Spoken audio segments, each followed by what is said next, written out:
So, hello, Jana. Can you give us a brief about yourself? Absolutely. So I'm Jenna, and I am an educational leader in a state called South Carolina. I am technically a teacher effectiveness specialist, which means I train teachers. I also I also write a blog on teacher wellness and mental health. Mhm. So that's sort of what I do professionally. Great. So, let's start with our questions today about how to improve learning English in general. Okay. Yes. The first question is grammar important to develop accuracy in writing and speaking? Absolutely. If grammar is poor, basically what ends up happening is it's like static in a phone call. It makes it very difficult to understand the concise meaning of what's being said. Yeah. Hmm.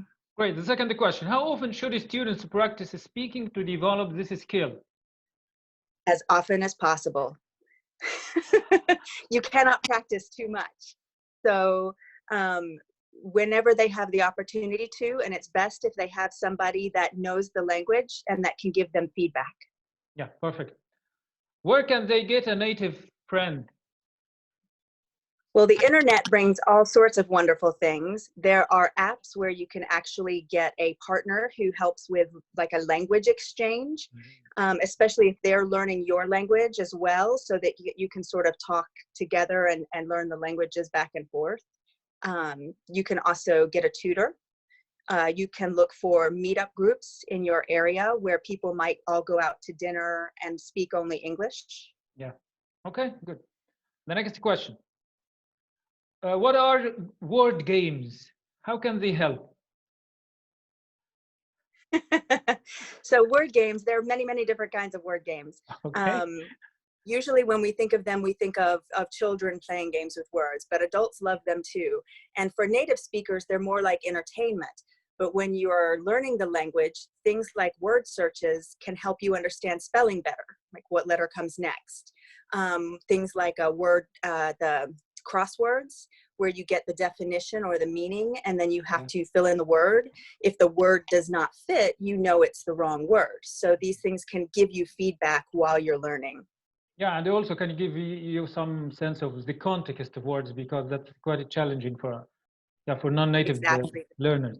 And Good. word games that help with context are things like, you can also do Pictionary, which is where Mhm. someone gives you a phrase and you have to either draw it or act it out, and Yeah, that can help too.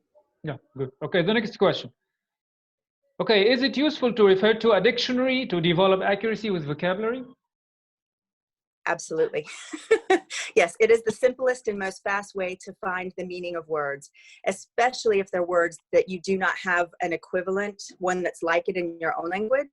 Yeah, And often the dictionary will give you examples of sentences and phrases that use the word so that you can practice it in context. great. The next question. How does writing practice help develop language? Well, when the way that we speak English is the same way that we write English. Mhm. So when you're writing and teaching yourself to think in English, it will improve both your speaking and your writing skills. Okay, good. What type of things can students do to practice writing in general? They can get a pen pal where they might write letters back and forth. Mhm. Yeah, very interesting. They can take a class. If they do take a class that is in English, then I recommend that they take notes in English. So they're not trying to translate while they're taking the class. They can also go to certain websites where you can actually submit your writing to get second readers that will give you feedback on the writing. Um, Yeah. Another trick that I've seen used, because I taught students that spoke Spanish when I lived in a state called Texas. And Mhm. one of the tricks that I would use is I would have them listen to me say something and write it. And then I would say it again, and they would read what they wrote as I spoke to make sure that they had matched what I had said. Yeah, So recording themselves and doing that back and forth can be very helpful. yeah, very interesting. Okay. How to talk without fear? That's a hard one. Okay. I would say, first of all, is to find a partner or an audience that you can tell, I'm learning, and that you build trust with, so that you get more comfortable with making mistakes in front of them, because you're going to make mistakes. I speak English as a native tongue, and I still make mistakes when I'm talking in front of groups of people, right? So there's that. Do you know that psychologically, like when we make mistakes, we are more likable? Yes, we're more relatable. Absolutely, absolutely. Yeah. And then also, two important things about that is, one, there is the silent period is very real, and that's where you stop and you're listening more than you're speaking. And it's important to give yourself permission to have some silence and to listen. And also, something that is another psychological trick: if the person you're talking to is speaking too fast, you slow down how you're talking, and they will slowly match your pace. So you can get them to slow down just by speaking slowly. If you try to keep up with their speed, then they'll just keep going fast. Okay, very good. Okay, does being inquisitive help? Yes. Genuine curiosity can lead to teachable moments.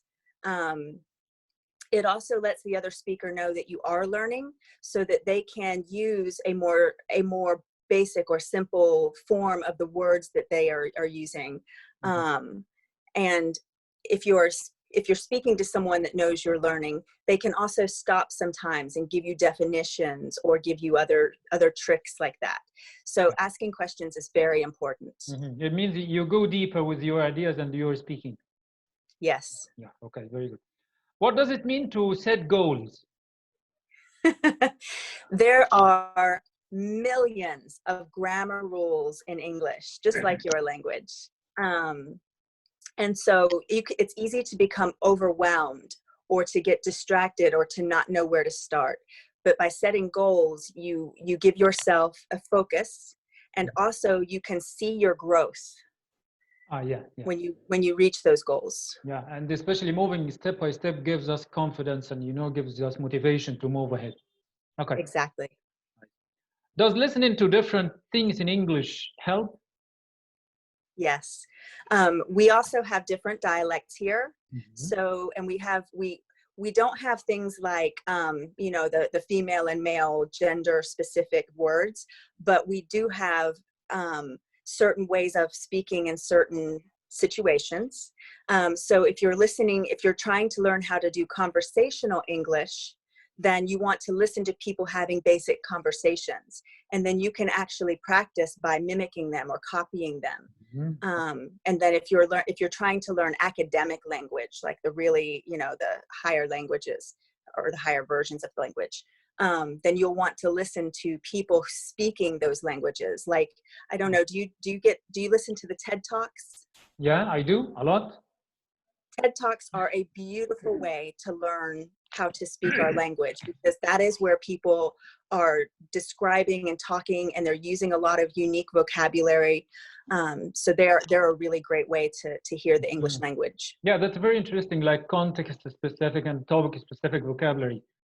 Yeah. Because then you can go to something that you're interested in and hear the vocabulary about the thing that you're interested in. Yeah, okay, very good. Okay, do recording ourselves and reading aloud develop speaking and pronunciation? Yes, it is very powerful. It's very powerful.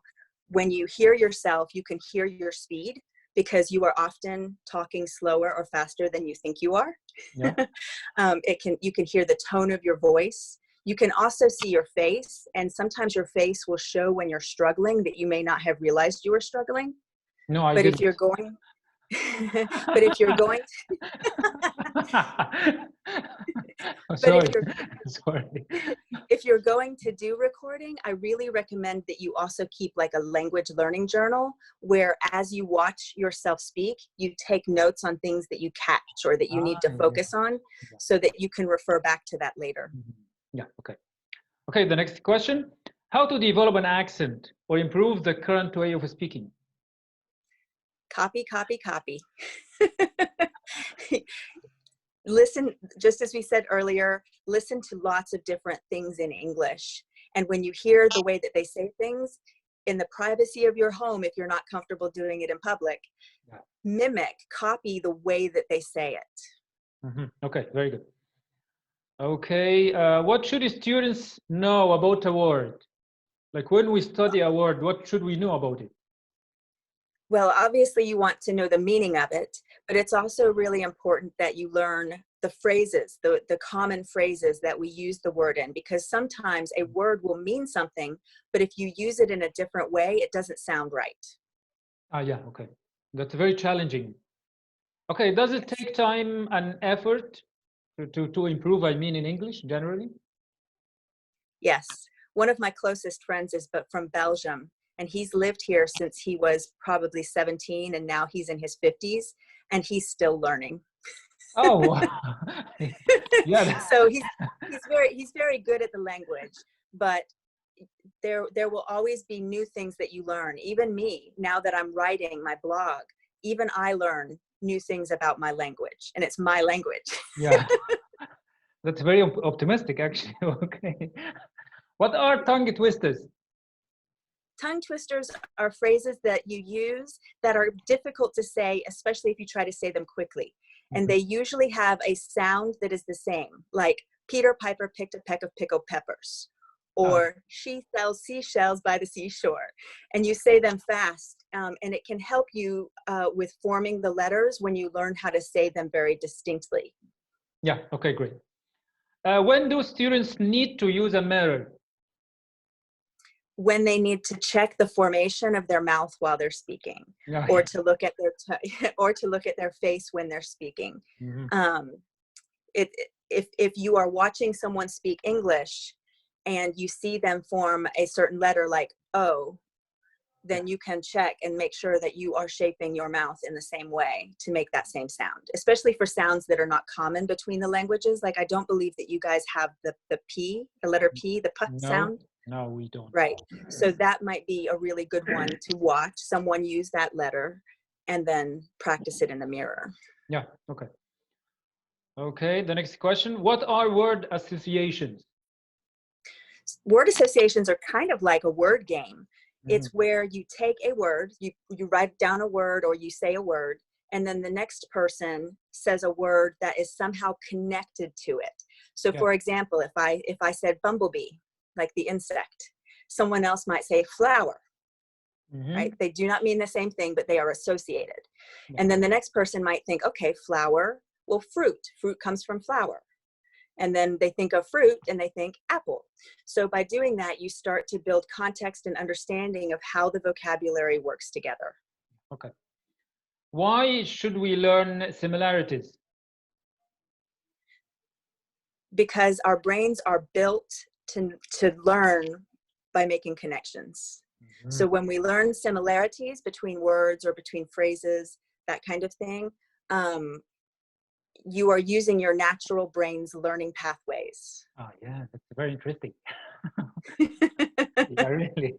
Okay, why should we learn sounds separately? The English word for knowing the sounds is called phonemic awareness, because a phoneme is the smallest unit of sound, like a, o, u, right? Yeah. So when you have phonemic awareness, you can sound out the words even if you don't know them, and then you can blend the sounds together. So you can learn to read or say those words as a unit just by knowing each of the sounds. Oh yeah, okay. Is it true to learn phrases better than separate words? Yes, absolutely. Because once again, you can sometimes use a phrase, a word that is used correctly by meaning, but sounds very strange to a native speaker. So can I give an example? Yeah, sure. Okay, the word doozy. We do not use the word doozy very often, right? So what doozy means is something that is outstanding or very unique of its kind. So you might say, she won an award for singing, she's a doozy. That's not how we would say it. The phrase that we use it in is one doozy of a. So she is one doozy of a singer. And so learning the phrase helps you to use that word correctly, whereas using the word in isolation sounds awkward. Yeah, okay. What are your general recommendations for mastering language skills? The biggest one I can give is to practice thinking in English. It's very strange at first. It's very strange. And it's much easier if you are immersed in the culture to start doing that than when you're in your own native speaking country. But learning to think in English and think in the order of the language will help you automatically translate into the writing. If you sit and if everyone that's listening is probably going to take the test, the IELTS, right? Yeah. IELTS. So if they are taking all of their time to think in Arabic and then try to translate, it's going to take them longer and they might use the wrong words. Whereas if they teach themselves to think in English, that will flow much better. Yeah, okay, very good. Okay. It's been great to talk to you today, and we will talk to you again, sure. That sounds good. Okay, Thank you. Thank you very much. Bye. Bye.